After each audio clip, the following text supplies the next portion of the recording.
قرآن کی عربی پہلے زمان کے بڑے بزرگ کی تفسیر ہے، بڑے عالم جلیل کی تفسیر ہے. اس کے 8-10 جلداں ہیں بڑے بڑے. یہ تفسیر کے پہلے زمانے کے بڑے درجے کے عالم لکھے ہیں. تفسیر کبیر نام ہے اس کا.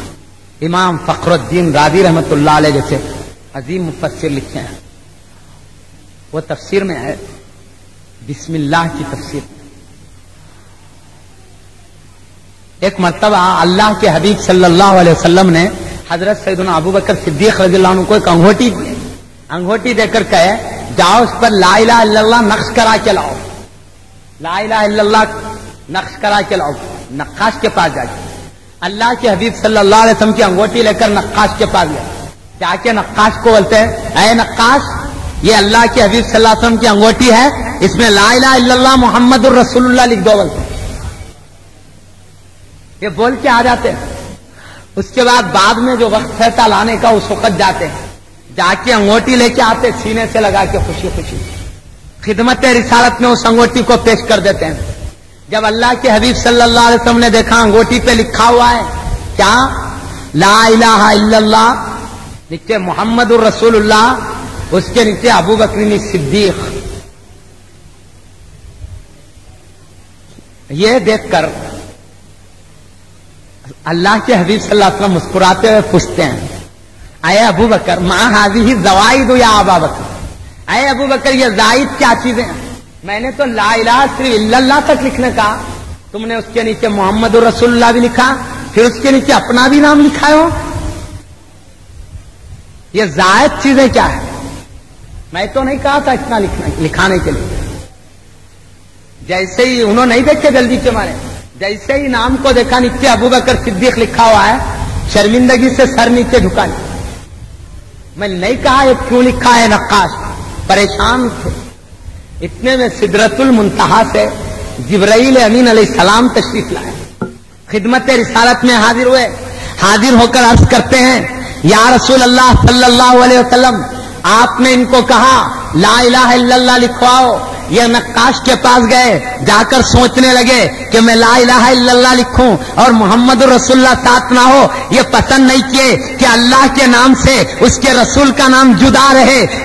یہ ابو بکر صدیق رضی اللہ عنہ کو گوارا نہیں ہوا کہ اللہ کے نام سے اس کے رسول کا نام جدا رہے. اس لیے انہوں نے نقاش کے پاس اپنی طرف سے لا الہ الا اللہ کے ساتھ محمد الرسول اللہ لکھوایا. ابو بکر صدیق انہوں نے نہیں لکھوایا، صرف انہوں نے تو محمد الرسول اللہ لکھوایا.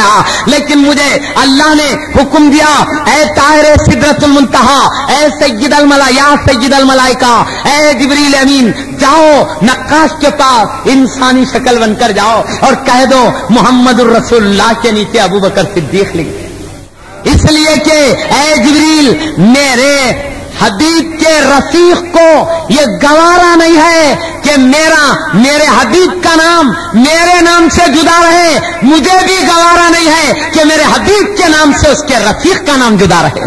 جاؤ تم نے لکھا. تو اللہ کے حبیب کا نام اللہ سے جدا رکھنا نہیں چاہتے تھے امیر المومنین رضی اللہ عنہ. اللہ بھی نہیں چاہتا تھا کہ مصطفیٰ سے ان کے رفیق سیدنا ابو بکر صدیق رضی اللہ عنہ کا نام جدا رہے. ارے نام تو نام جدا رہے، اللہ کو یہ بھی پسند نہیں ہے کہ ابو بکر صدیق رضی اللہ عنہ کی ذات مصطفیٰ کی ذات سے جدا رہے.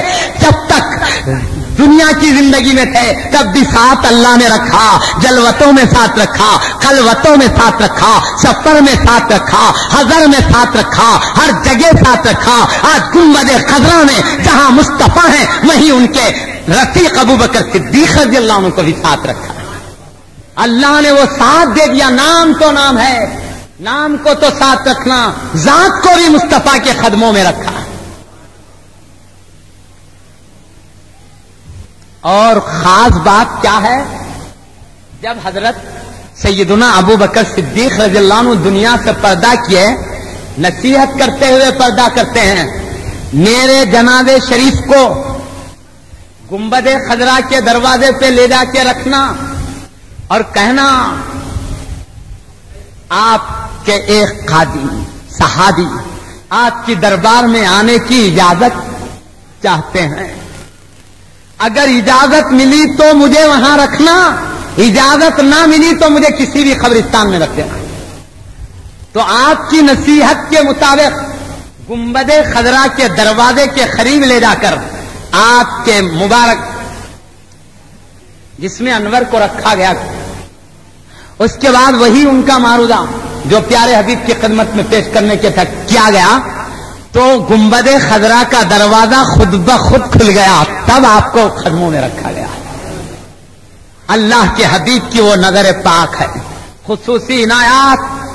اور محمد الرسول اللہ صلی اللہ علیہ وسلم ارشاد فرماتے ہیں، کیا فرمایا آپ نے؟ ہمیشہ میری قبر کی زیارت کے لیے 70,000 فرشتے آسمان سے اترا کریں گے۔ ہر دن 70,000 فرشتے میری قبر کی زیارت اور طواف کرتے رہیں گے، لیکن ایک بار اگر کسی کو موقع مل گیا زیارت کا، قیامت تک دوبارہ اس کی باری نہیں آئے گی، ہر وقت دوسرے فرشتے آتے رہیں گے، ہر دن الگ الگ فرشتوں کی آمد ہوئے گی۔ یہ سلسلہ قیامت تک جاری رہے گا، میری قبر کا طواف 70,000 فرشتے کرتے رہیں گے۔ ایک بار جس کو موقع ملا پھر دوبارہ قیامت تک نہیں ملے گا، ہر دن دوسرے فرشتوں کو موقع ملتا ہے اللہ کی طرف سے اس عظمت والے حبیب کے دربار میں حاضری کا، یہاں تک کہ جب قیامت ہوگی تو محمد رسول اللہ صلی اللہ علیہ وسلم نے ارشاد فرمایا، قیامت ہوگی تو قیامت کے وقت سارا عالم فنا ہوگا، تو فرشتے جو میرے طواف کے لیے اور زیارت کے لیے آئے ہوں گے، قیامت کے وہ بھی میرے قدموں میں ان کا انتقال ہو جائے گا، سور کے ساتھ یہ بھی ختم ہو جائے گا۔ اور جب دوبارہ اللہ پوری قیامت تک کے انسانوں کو حساب کتاب کے لیے اٹھائے گا، تاکہ اچھوں کو جنت میں ڈالے، بروں کو دوزخ میں ڈالے، سب کو اٹھائے گا، اس وقت میں اپنے گنبد خضرا سے اٹھوں گا تو فرماتے ہیں ایک طرف حضرت عیسیٰ روح اللہ علیہ السلام ہوں گے، کیونکہ پیارے نبی صلی اللہ علیہ وسلم فرمایا میری گنبد خضرا میں قیامت کے قریب حضرت عیسیٰ علیہ السلام تشریف لائیں گے، ان کا جسم انور بھی میرے پاس ہی ہوگا۔ فرمایا جب قیامت کا دن ہوگا، ایک طرف حضرت عیسیٰ روح اللہ علیہ السلام ہوں گے، ایک طرف ابو بکر صدیق و عمر فاروق اعظم رضی اللہ عنہ ہوں گے، اور بیچ میں میں ہوں گا۔ اس طرح ہم قبر انور سے ایک ساتھ اٹھیں گے تو اس وقت اطراف سے وہ 70,000 فرشتے جو قیامت کے سور سے ختم ہوئے تھے، ہمارے اطراف وہ 70,000 فرشتوں کا ہجوم ہوگا۔ اس شام سے ہم اٹھیں گے، اسی میں حضرت ابو بکر صدیق رضی اللہ عنہ بھی حبیب پاک صلی اللہ علیہ وسلم کے ساتھ اطراف سے 70,000 فرشتے ہیں، پیارے نبی کے ہاتھوں میں ہاتھ ہے قیامت کے دن، ابو بکر صدیق رضی اللہ عنہ کا، عمر فاروق اعظم رضی اللہ عنہ ساتھ ہے، حضرت عیسیٰ روح اللہ علیہ السلام ساتھ ہیں۔ اللہ تعالیٰ نے جب تک رکھا حضرت سیدنا ابو بکر صدیق رضی اللہ عنہ کو اپنے مصطفیٰ کے ساتھ ساتھ رکھا، آج تک ساتھ ہیں، قیامت میں ساتھ ہوں گے اور جنت میں جائیں گے جب چاہے مصطفیٰ کے قدموں میں رہیں گے۔ وآخر دعوانا الحمدللہ رب العالمین۔